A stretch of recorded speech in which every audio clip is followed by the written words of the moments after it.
Fry Orthodontics presents Kevin Keatsman Has Issues. Your smile is just the start. Online at fryorthodontics.com. It's Big 12 tournament week in Kansas City. We're pretty excited for that. The weather looks great. The matchups aren't particularly awesome. KU and K-State not entering on their best seasons, maybe as good as it was a year ago. Missouri playing in the SEC tournament will also play on Wednesday. We'll get to all the basketball coming up in just a moment, but we want to let you know that this episode of KKHI is brought to you by ticketsforless.com. If you're looking for tickets to T-Mobile Center for the Big 12 Championship this week, ticketsforless.com never adds fees. Call 913-685-3322. Mention KKHI and you will get at least 5% off your entire order, including parking and everything else that they have. Ticketsforless.com. No fees ever. Promo code KKHI for the Big 12 and NCAA tournament at ticketsforless.com. We appreciate them for being sponsors. This is a big week for them. They'll even have a shop set up down there near T-Mobile where you can walk in and meet with somebody that's there. Just call the local number. If you need help and personal service, this is the way to go. This is not some, far away call center in India or something like that. They're awesome. They're local folks, a great local business. Ticketsforless.com for your Big 12 tournament. We start this episode today with the news that Chris Jones has signed a new contract with the Kansas City Chiefs, 5 years, $160 million. Depending on how you interpret this contract, it's either $95 million guaranteed or $65 million guaranteed. And there's two different ways to look at this thing. I am not surprised the Chiefs have done this. This is a little unusual for them. They don't give big contracts to veteran aging players very often. Chris Jones should be an exception. He is and should be, and the reasons why were planned long ago. You remember the big fight last year over money, and Chris Jones winds up signing a one-year deal. It all looks like now that they worked this thing out, knowing that the salary cap was going to have a huge bump this year, that there would be more money down the road, and ultimately what they've done with Chris Jones is make him the highest-paid defensive tackle in the history of the National Football League. So everybody wins here. The Chiefs got a Super Bowl ring. Chris Jones played well down the stretch. He was terrific in the second half. In almost every postseason game they played. He's obviously a major impact player and affected the incomplete pass on that drive in overtime by the Niners that led to them kicking a field goal. Just a huge play that he made right there. This is a big, big deal. He is right below, if there's going to be a Mount Rushmore here of this era, it's going to be Patrick Mahomes, Andy Reid, Travis Kelce, and then Chris Jones, I think, is the way we will remember this era of Chiefs football. And this cements that. It is a 5-year deal, but you can forget about 5 years and $160 million. He's never going to make $160, and he's never going to stay 5 years. So don't get your hopes up. He's going to be a declining player, and he's going to be a declining player pretty quickly. I believe this will probably go 3 years, and it'll make what looks like the guaranteed money of around $95 million over 3 years, and then it'll probably be retirement time for Chris Jones. It may not be. He may wind up going somewhere else on a 1-year deal that nobody will ever remember, that he went and played 1 year somewhere else. That could happen. But the Chiefs did a good thing here, especially as they're going to try to do a three-peat to keep their Mount Rushmore, the big four, if you will, from this era together and on this team, which is pretty cool. Now, the Chiefs 1 year from now, next March, when the 2025 season begins, I know it's kind of weird and confusing, but the 2024 season began March this week. That's why all this is happening. The season is now on.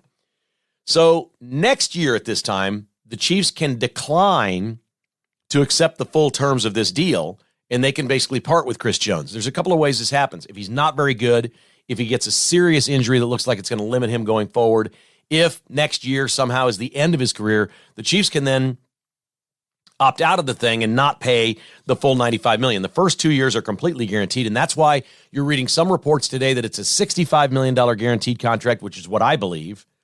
And others will say it's $95 million guaranteed. But in order for it to be $95 million guaranteed, the Chiefs have to pick up his option next March for a third year. The second year is guaranteed. So this year and next year are guaranteed. And they would have to pick up the option for the third year. And if they do that, to get him to play the one more year, the second year, they would have to guarantee him then the third year. So that's his safety net. These things are not as complicated as they sound. I know that's confusing to do without looking at it on paper for me to have to describe it. But I think what's going to happen, bottom line here, I think Chris Jones is going to play 3 years in Kansas City. I think he's going to make $95 million. And I think that will probably be the end of his career, but maybe not. Maybe not. Again, I don't think the Chiefs would continue to pay him that kind of money in a fourth year. At that point, we think Travis Kelce will be gone. It's going to be an entirely new era of players. They will move on to what we'll probably look at as, era 2 of the Patrick Mahomes quarterback play in Kansas City. Because if you get, Rashee Rice could be a 7 or 8 year player here. We could be entering a Rashee Rice era. We don't even really know. Certainly there's going to be another tight end come along. There will be other weapons. And I don't believe Andy Reid's going to coach all the way to the end for Patrick Mahomes either. So a lot of decisions to be made. If you're asking me, it would not surprise me if 2 years from now or 3 years from now, Andy Reid, Chris Jones, Travis Kelce are all gone. There's a new coach in. It's Patrick Mahomes and a whole cast of new players. I think Brett Veach is in this for the long haul. I think he'll be the architect of that. I think Andy Reid, when he decides to retire, will stay on as a, liaison or whatever they want to call it, advisor. I think Andy stays for life and has a job for life. However, he wants to do that and be a consultant, and I think he's going to have a very, very strong say in who the next head coach is. I think all of those things are in play. But you can't really look at 5 years on this Chris Jones contract and say, okay, they've got him 5 years. I think that's unreasonable. I think that's unrealistic. I think we're going to see massive change. In my mind, I think it's after the 25 season. I think this year they keep them together. Why wouldn't you keep your Mount Rushmore together? And I think there's a chance they're all here in 25, but there's a chance they're not. Injuries matter. Pain matters. Chronic pain matters. Travis Kelce has talked about how he already lives with chronic pain from his career. I'm sure Chris Jones has some too. And we don't know how long Andy Reid's going to coach. It's hard to walk away when Patrick Mahomes is your quarterback, but does he want to oversee the next phase of all this? Or after 2 more years, would it be time for Andy, Kelce, and Jones all to be gone? That is definitely on the table here with this Chris Jones contract. But this is a great deal. This is a really good deal. I think it actually increases the chance that L'Jarius Sneed is back. I know that sounds weird. A lot of people thought, well, if they didn't get Chris Jones signed out of all this money and they'd sign L'Jarius Sneed, different position, different commitment, different all kinds of things.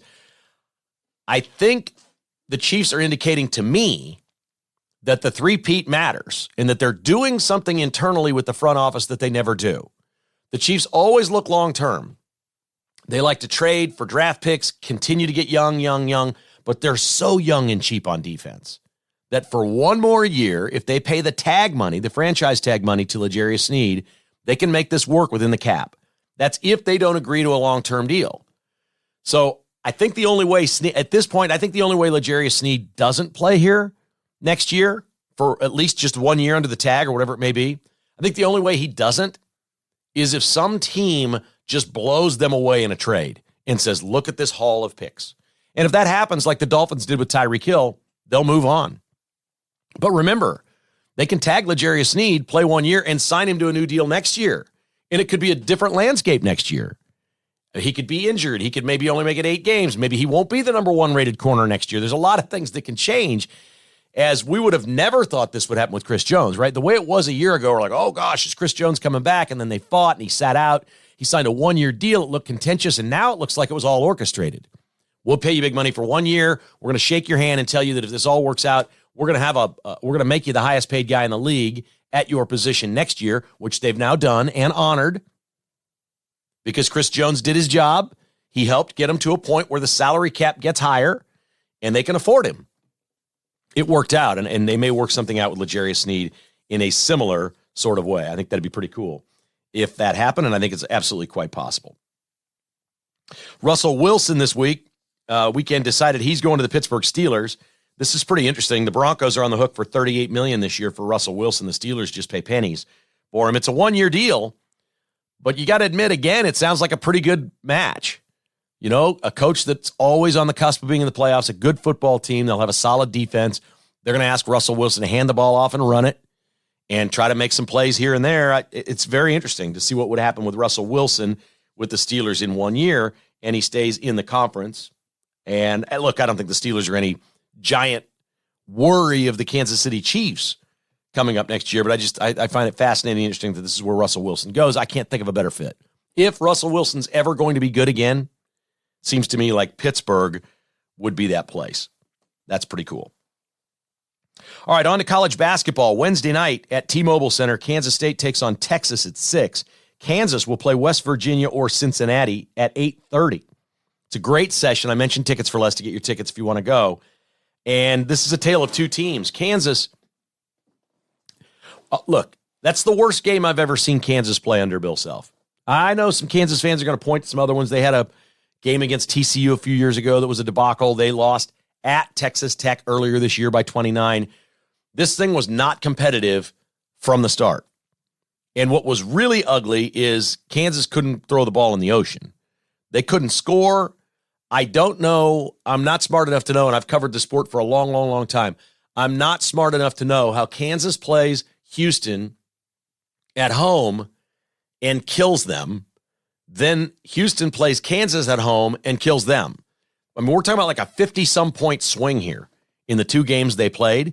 What Kansas win by 25, 24, 22, 24 at Allen Fieldhouse? They lost by 30 on Saturday at Houston. I mean, this is just unexplainable. They're both tournament teams. Houston's going to be a 1 seed. Kansas is probably at worst going to be maybe a 3 or a 4. It's not like they're chum in the water. Kansas is an enigma. They were great at home this year and really, really bad on the road. Now they enter what we call neutral site games, and I don't really know what to expect. Look, playing Wednesday night at T-Mobile Center against West Virginia or Cincinnati, that's a home game. Kansas is going to win that game easily. They're going to win by double digits. I don't care who's healthy and who's not. They're going to win it. That will be a home game. Thursday, they'll play Baylor, and I think it's a tough game. Again, it leans toward a home game. There's going to be a lot of Kansas fans there, no question, but all the Iowa State, and if K-State plays that night, if K-State wins and plays, all the Iowa State and K-State fans are going to be rooting for Baylor. So I think it could turn on Kansas, and we'd have to see how that plays out. But look, if Kansas State, I think if you're a Kansas fan, you want Kansas State to lose. You just want them done and gone and out of the tournament and gone. Kansas State, they say, is still alive at the NCAA tournament, and I don't believe it. I do believe it because everybody's alive. You can go win all these games and win the tournament you're in. Kansas State has been ugly all year. They started the game ugly Saturday. They were down 11-2 at home against Iowa State and came back and won by double digits. And somehow they defensively just frustrated Iowa State to no end and played a good game. And they won. And you could see a path where if Kansas State beats Texas Wednesday, which I'm not sure they're going to do, they'll be an underdog in that game, and they just beat Iowa State, I don't think they'd beat Iowa State at T-Mobile, but if they did, if they won those two games, there's all kinds of people around the country saying Kansas State would be in. So they've fought their way back and earned a chance, which is inexplicable because they just got pounded by Kansas 6 days ago and looked like the worst team in America. But that's what you get with a big tournament like this. There's so many teams in the tournament that there's always bad teams in the tournament. And I don't think Kansas State is very good, but here they are coming to Kansas City with a chance to win 2 games and get in. The weather looks fantastic. 71 degrees and sunny on Wednesday, 67 for a high on Thursday, 58 on Friday. It cools down, but so much fun outdoors, the power and light. This is going to be great weather. This is going to be terrific weather for the Big 12 tournament. Kansas has some question marks. Hunter Dickinson had his shoulder dislocated in the game on Saturday. They pushed it back into place, which is just unbelievable to think about. But they've done that, and I'm sure he'll be a go if that popped back in properly and everything's good. Kansas is the enigma in this tournament. I'm just talking about this week's tournament. Can Kansas win this tournament? They can. Who didn't they beat? They beat Houston. They can beat these teams. They're going to have home court advantage slightly. It's not Allen Fieldhouse, but they'll have a home advantage. We've referred to this as the KU Invitational many times. Doesn't rotate. It just plays in KU's backyard every year. And Kansas has 2 first-team All-Big 12 players. 40% of the first-team All-Big 12 is Hunter Dickinson and Kevin McCullough. Now, since we're saying that, there was an interesting piece over the weekend that Vahe Gregorian wrote for the Kansas City Star. He's a terrific feature writer. And he did a sit-down in Bill Self's office. He got to sit down with him for quite some time and talk to him about life, basketball, the changing landscape, all these different things. NIL, paying players, everything that's changed. Bill Self's personal health, his weight loss, the valve in his heart, the new diet, everything he's doing. And I've commented on this several times this year because I'm in the camp of people that watches Bill Self coach now, and I don't think he looks the same. And I'm not talking about he looks better physically. He does look a lot healthier and a lot better. There's no question. There's no question he's doing better physically with his health himself. And he got heated a little bit last week on Tuesday night against Kansas State and Saturday at Houston, just a little bit in the beginning. But we've seen him be a little more animated as the season goes on. I think he's got a growing frustration that this team just hasn't come along. And I've asked the question out loud, is he the same coach he was? Has this been a life-changing experience for him with a valve in his heart and, NIL and paying players and all these different things? You can't rip your $2 million player off the court, throw him on the bench, and scream at him if you want him to come back next year, because somebody else will pay him. You have to treat the players differently in this era. And Bill Self talked about this. And in this interview, it was really interesting. He said, look, I'm eating better, for starters. They didn't really get into things like, I don't think he ever smoked or anything like that, but alcohol or whatever. They didn't get into that. But let's just say what he's putting in his body is better. Okay, we can all see that. That's tangible. We can see it. But he said, I'm worrying less. I don't get as worked up over things. This new era of NIL and all these things, he said, so much is out of my control.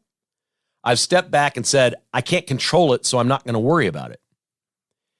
And I thought that was interesting, and I think we've seen that kind of play out in his coaching style as well. There's certain things he just doesn't worry about that he used to, and I think he knows he can't scream at these players and treat them the same way that he used to treat them, because they're all free agents all the time. I bring this up because Kansas comes into this tournament as the 6th seed. We've not seen anything like this in the Bill Self era.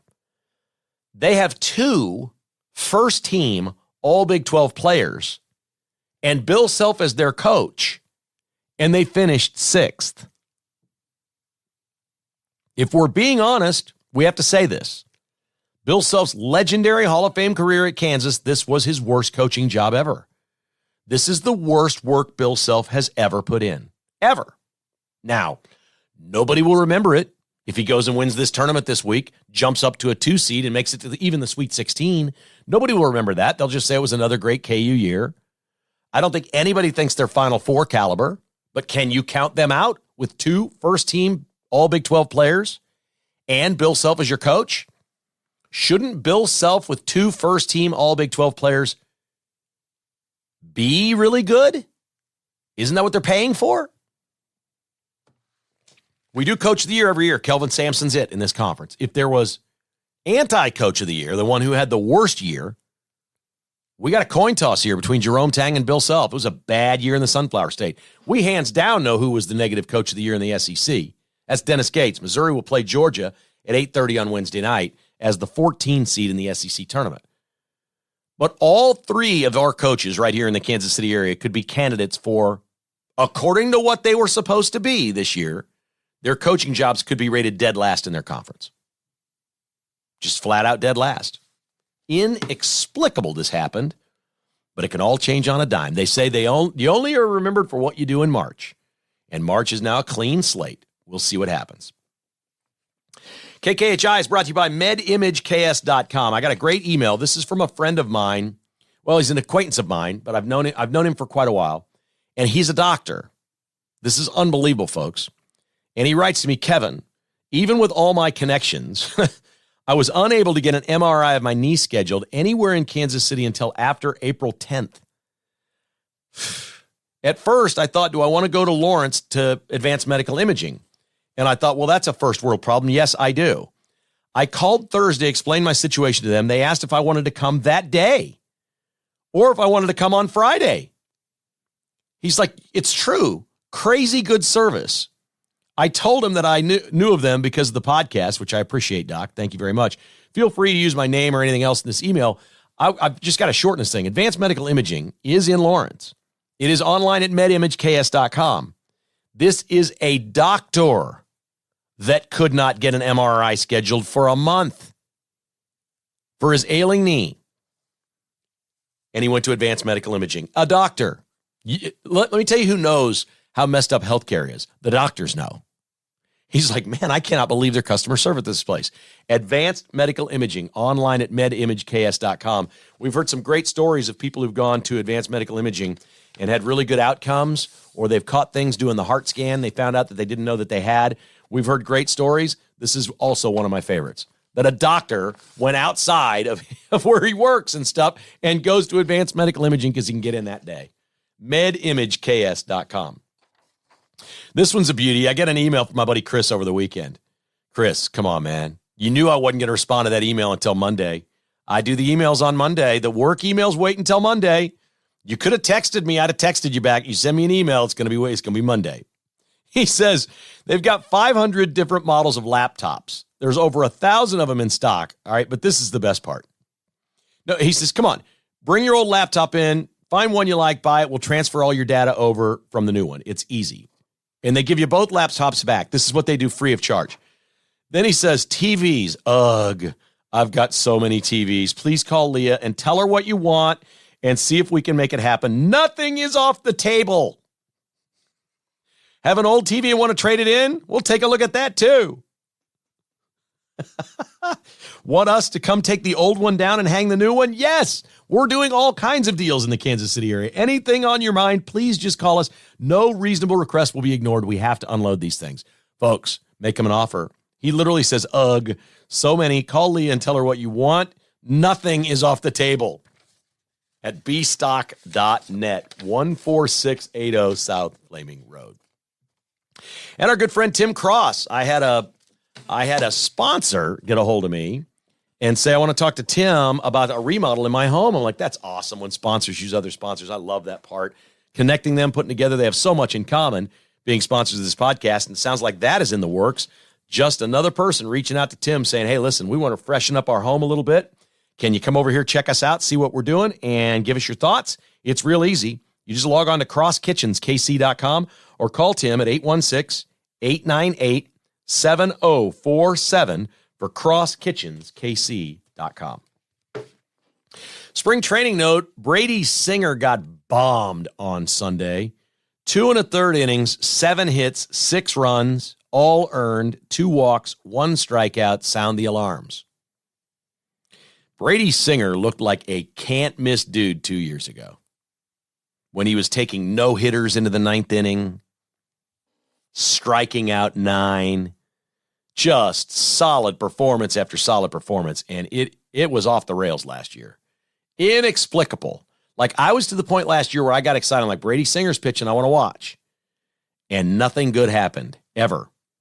And he got rocked on Sunday. The Royals must be scared straight on this one. And I'll be the first one to ask the question, because I've seen this happen before. Is he a reliever? I would have never, ever, ever suggested such a thing 2 years ago. And I'm not going to really suggest it right now after a spring training outing, because a lot of times they're working on pitches and doing different things, but a lot of times they're just bad and they tell you you're working on something. But is he a one-inning guy? Can you reach back and get 4 more miles an hour on your fastball? Can you throw it a little harder 1 inning at a time? His stuff is nasty. He'd have amazing closer stuff. We all see that. They want him to be a starter in the worst possible way, but if this isn't working out, is this a candidate to change and be a real weapon in the bullpen? I don't know. All I know is it caught my attention that he got pounded on Sunday, because I think the Royals were treating last year like it's a one-off. He is written down as the number 4 starter. It's his job. He's got nothing to earn. Brady Singer is the number 4 starter right now. And I'll just ask the question, is there a chance that he is a closer or a reliever? Boy, I've never seen more of a mixed bag of news leading up to something than the Kansas City Current women's professional soccer team. The television channels all have their pom-poms on, and they're so excited, and it's all this girl power stuff. New stadium, another ceiling broken, first of its kind anywhere in America. But the fans are pissed. They've got a parking lot that's gravel. You got to ride a bus to the stadium. Now they're learning, the season ticket holders, I guess, got to come and check out their seats and stuff. And the complaints are everywhere. The seats are too small. They got the cheap seats, the cheap small seats. The aisles are narrow. The stadium is short on amenities. And it looks cheap. And everybody looks at it and knows it looks cheap. Look, these people spent tens of millions of dollars to build this stadium, and I congratulate them for that. But this is not an all-in major league stadium. This is a minor league stadium. I cannot stress this enough. You can drive by it and see that it's minor league. It's a little bit of an eyesore on a riverfront, and it hasn't even had a game yet. It is a little bit of an eyesore. It looks like, what is that erector set they just built? What is that? It's a little bit of an eyesore to add to your downtown landscape. Truly, it is. So all I ask is, because I think it's great, women's soccer, people are going to pay money and go see it. That's awesome. Don't promote this as something that's mainstream or major league. Do not promote this stadium as something that's major league. It's not. It is professional soccer, but it's essentially minor league. Is it the best players? Of course, yes. But this is more like your experience is going to be very minor league compared to what you're used to. If you think the Royals and Chiefs are complaining about their stadiums and their experiences and they need billions of dollars from taxpayers to have better facilities, go check this place out. And again, I'm not even criticizing that much because they don't have that kind of money. I mean, this family that's poured all this money into this thing, to me, it's like a huge gamble or maybe even a giant waste of money.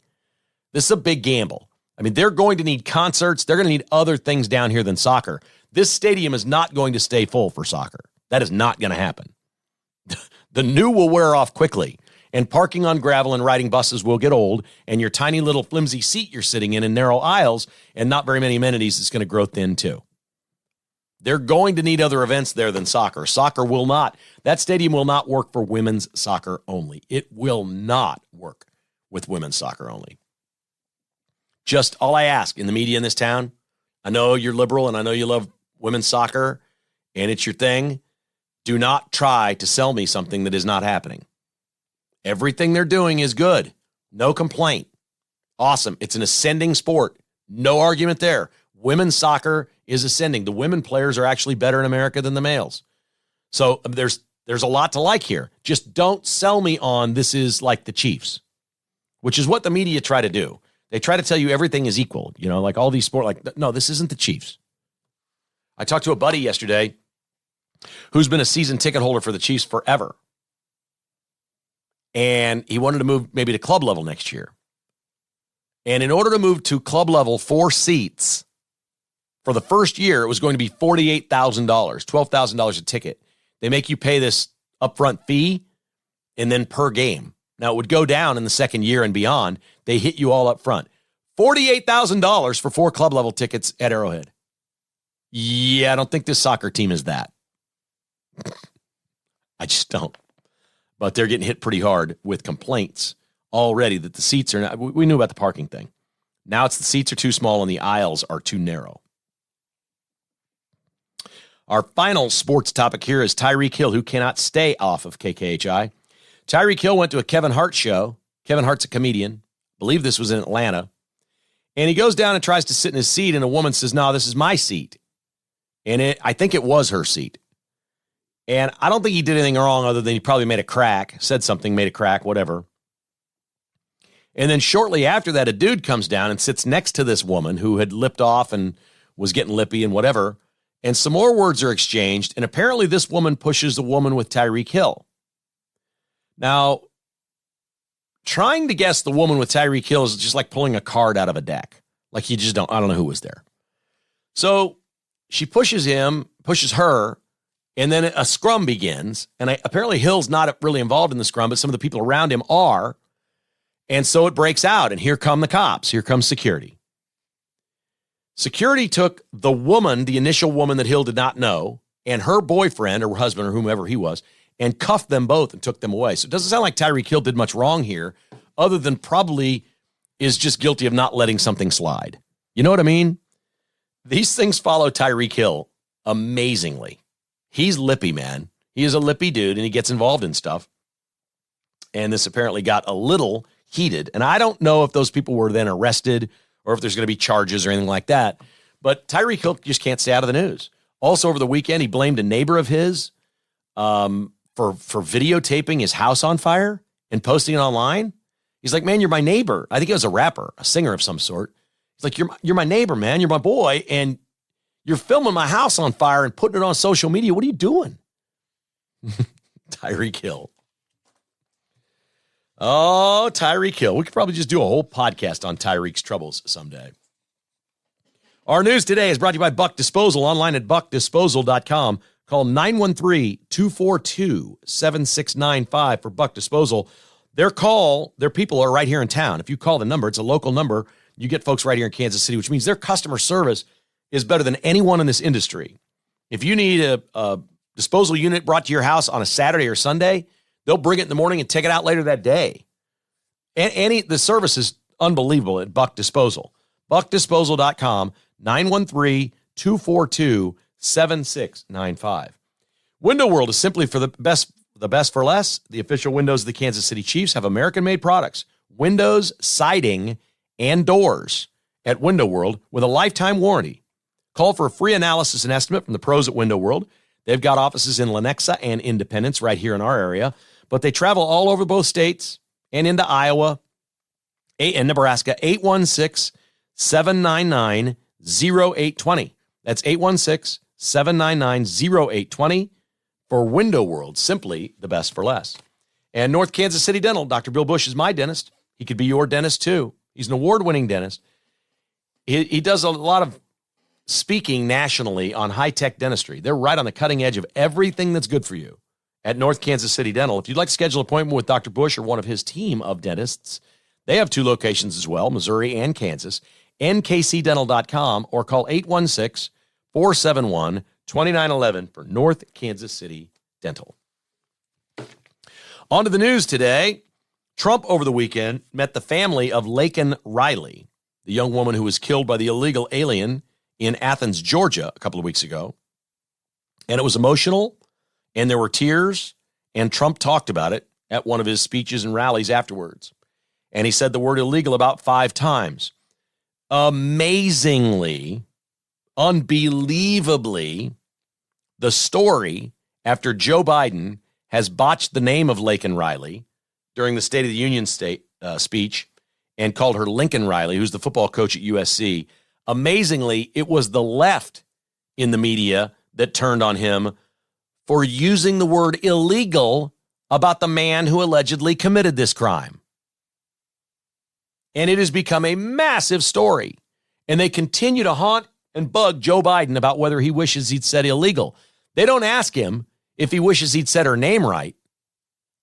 They ask if he wishes he hadn't said the word illegal, and he's apologizing for using the word illegal. So Trump just goes illegal, illegal, illegal. He said illegal alien, illegal immigrant, illegal migrant. He said, I'll put illegal in front of anything you want with this thug, because he not only did that, he came here and committed 2 crimes before this, so he should have been illegal just on those crimes. 5 times illegal, basically. And he's saying it over and over and over. It's working. Our message is getting through. This one gets through.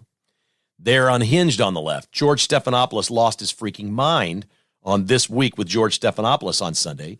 He had South Carolina Republican Nancy Mace as his guest. Nancy Mace is a University of Georgia graduate, went to the Citadel, was born at Fort Bragg, and she's a rape victim. There's the straight resume. And George Stephanopoulos tries to corner her with a question about supporting Trump, who has been convicted in a civil court, he says, of rape, which is not true. Trump was found not liable for rape.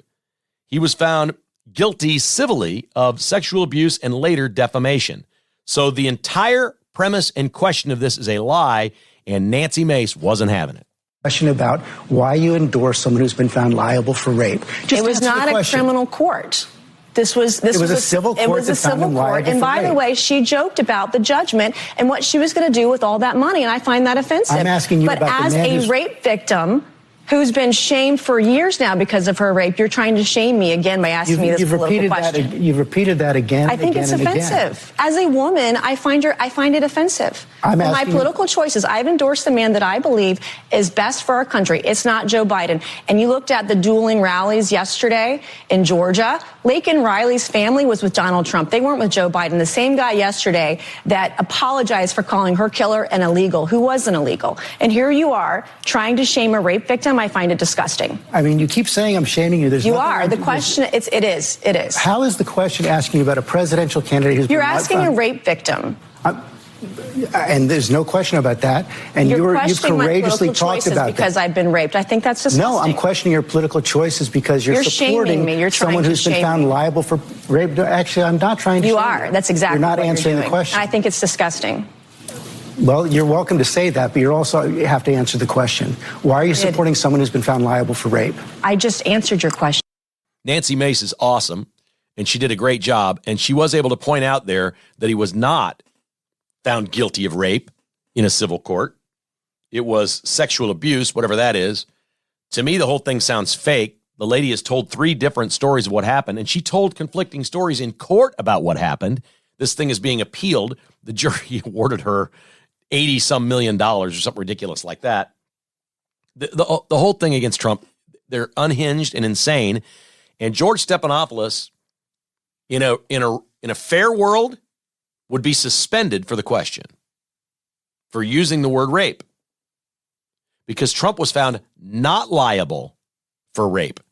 Again, this is not guilty versus not guilty. It's liable versus not liable. He was found not liable for rape.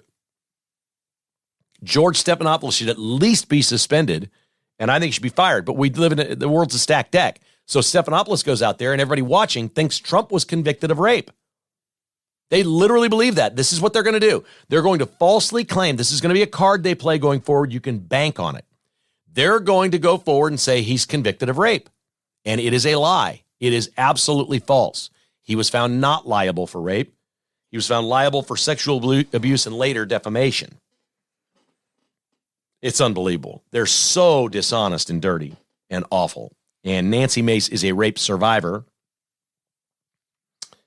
Went to the Citadel, was born at Fort Bragg, and a graduate of the University of Georgia. It's been a tough 2 weeks for her to see this stuff happening, no doubt about it. Well, we got an update, finally. It's been weeks and weeks since John Bartram was killed. You remember John Bartram? He's the guy you saw on the television commercials all the time for Jericho Home Improvement and was always quoting like Bible verses and stuff.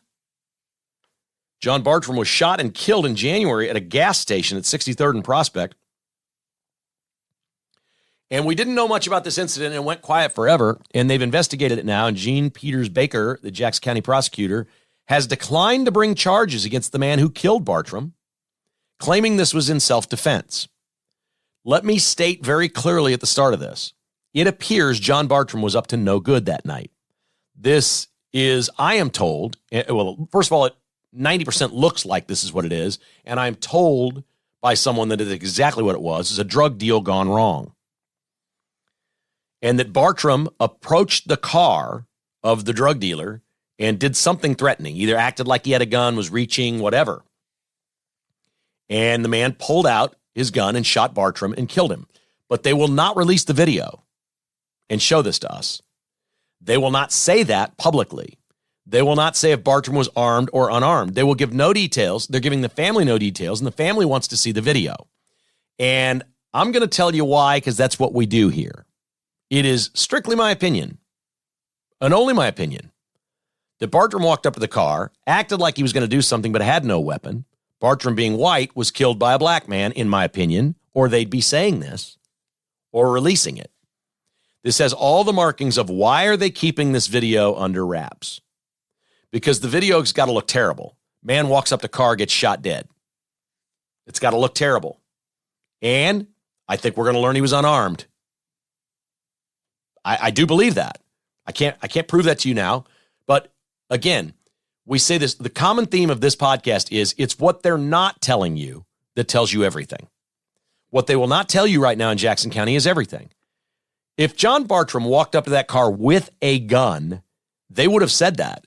They would have said, we're not charging in this case because of self-defense. Bartram approached a car with a gun. They'd say that. They're not saying that. So you know he didn't have a gun because they would say that.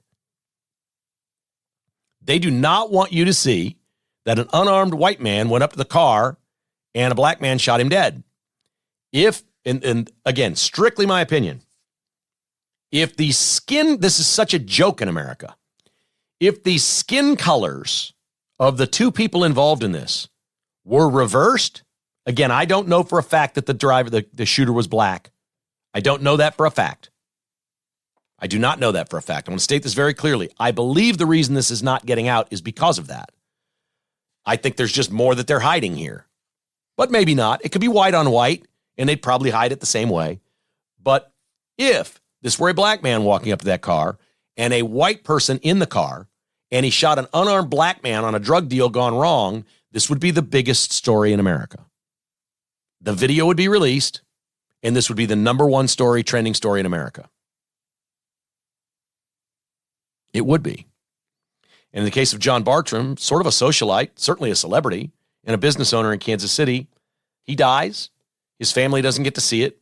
I don't think there's any question. Look, I'm not even defending Bartram here. He's up to no good. There's nothing good there. Whatever he was doing was not good. We all know that. That's easy for us to see. And they have said he approached a car. Bad idea. Really bad idea, John. Probably strung out himself. If he's going for drugs, he's probably on drugs. Lots of things in play here. I don't. It's terrible what happened to him, but you make your own bed, you sleep in it. And I think the family knows that. They just want to see it. They want to see the video. They want details. They're threatening a lawsuit because they're suppressing the evidence in this case. They're not letting anybody see anything. I just point that out because it's more than interesting to question what would the scenario be based on skin color or something different. Or, you know, the message of, hey, white people in Lee Summit or Leawood, don't come driving down here to Kansas City, Missouri. Look what happens to you. I don't think they want that out much either. The Oscars were Sunday night. Jimmy Kimmel hosted. He started early on Katie Britt, the senator from Alabama, making fun of her. And he ended the night because the show was running early. They had extra time to kill. So Kimmel pulled out his phone and said, he started reading mean tweets. And it was from Donald Trump making fun of Jimmy Kimmel, blasting him.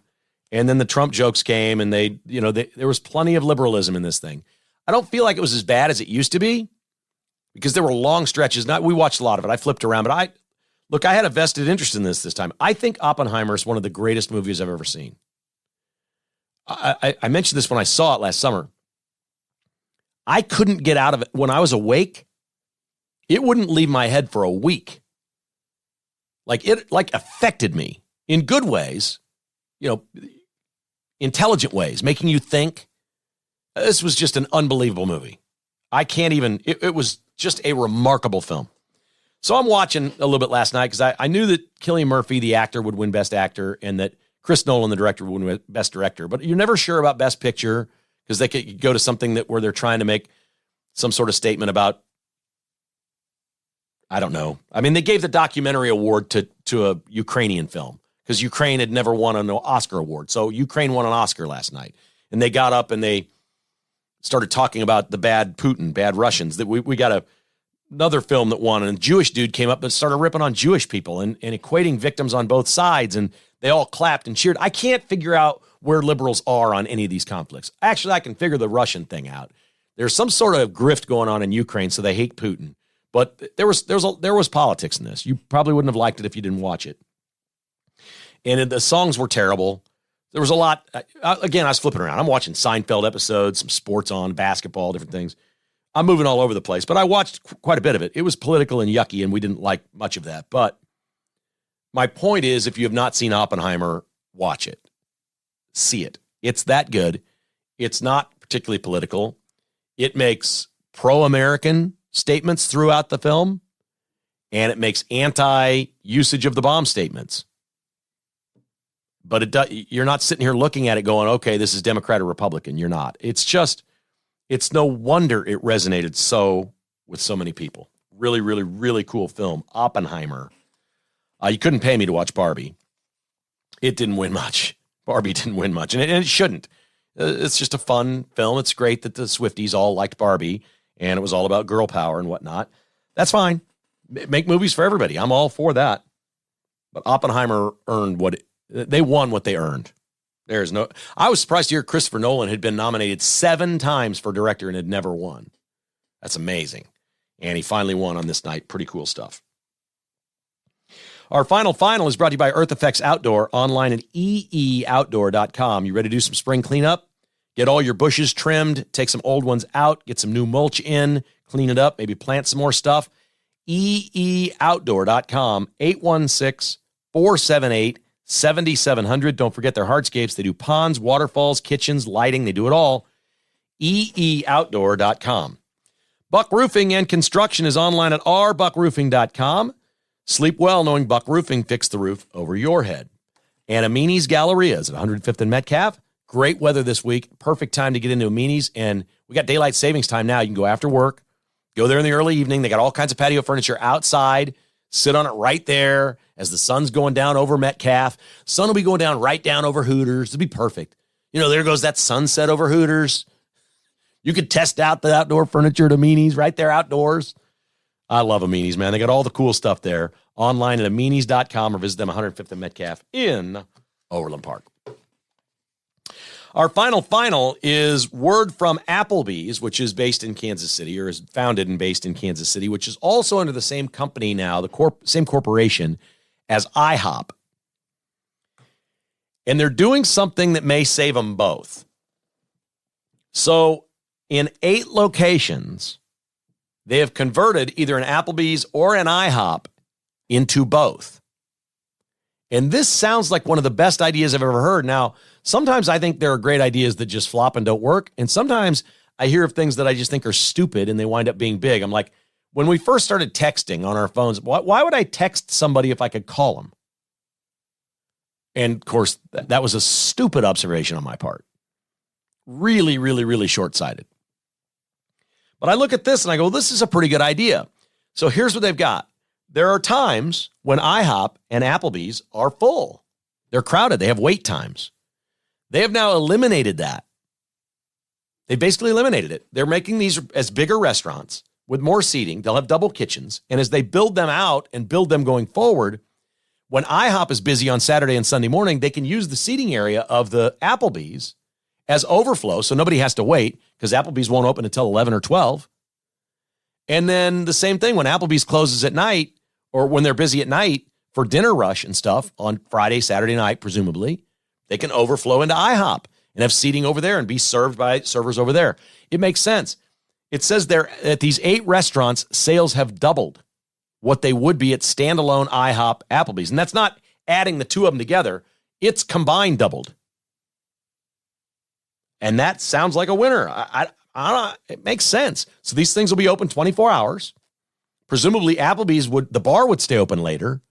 Now, they tried forever to get like bar business at Applebee's and it hasn't worked with great success, but maybe now, I don't know.